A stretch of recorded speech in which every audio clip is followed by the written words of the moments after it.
नमस्कार सभी साथियों का HBN 24 न्यूज में स्वागत करता हूं। जी हां, हरियाणा के अंदर भाजपा को एक गैर-जाट पार्टी कहा जाता है और ये आज भाजपा ने साबित भी कर दिया है।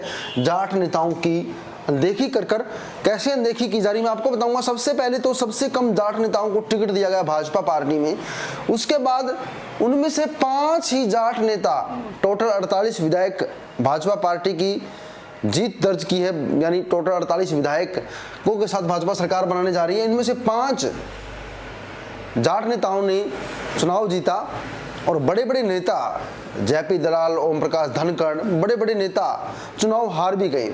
लेकिन इनमें से अब एक ही जाट नेताओं को मंत्री पद देने की चर्चा चल रही है। चलिए आखिर जानते हैं कि पूरा मसला क्या है। सबसे पहले चर्चा चली थी कि जाट नेता महिपाल ढांडा, कृष्ण गहलोत और सुनील सांगवान तीनों को मंत्री बनाया जाएगा।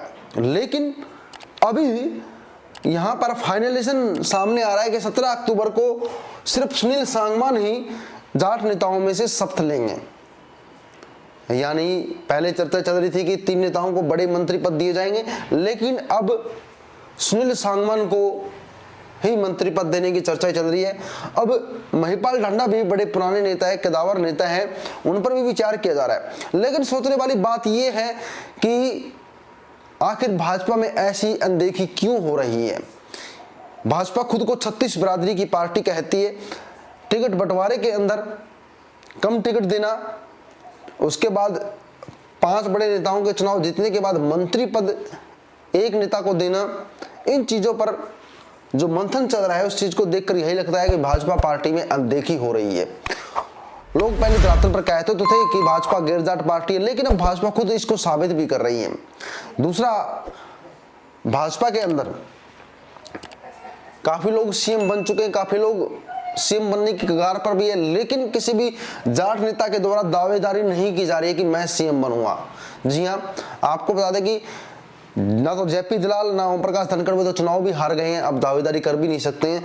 इनमें से किसी नेता के द्वारा ना तो कोई मंत्री पद मांगा जा रहा है, ना यह दावेदारी की जा रही है। क्या इतना कमजोर संगठन हो चुका है या इतने कमजोर हो चुके हैं जाट नेता जो अपनी दावेदारी भी नहीं कर सके। जिस प्रकार अनिल विज की दावेदारी आप देख सकते हैं भाजपा के अंदर, चाहे वो सीएम ना बने लेकिन दावेदारी कर रहे हैं कि अनिल विज मुझे सीएम बनना है।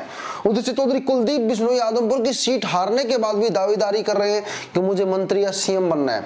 उधर से राव इंद्रजीत, जिनके पास सिर्फ 9 ही विधायक है अहिरवाल क्षेत्र से, वो भी दावेदारी कर रहे हैं कि मुझे सीएम बनना है। लेकिन भाजपा के अंदर कोई भी जाट नेता दावेदारी नहीं कर रहा है कि मुझे सीएम बनना है। तो ऐसे में भाजपा पार्टी कहां से किसी को सीएम बना दे।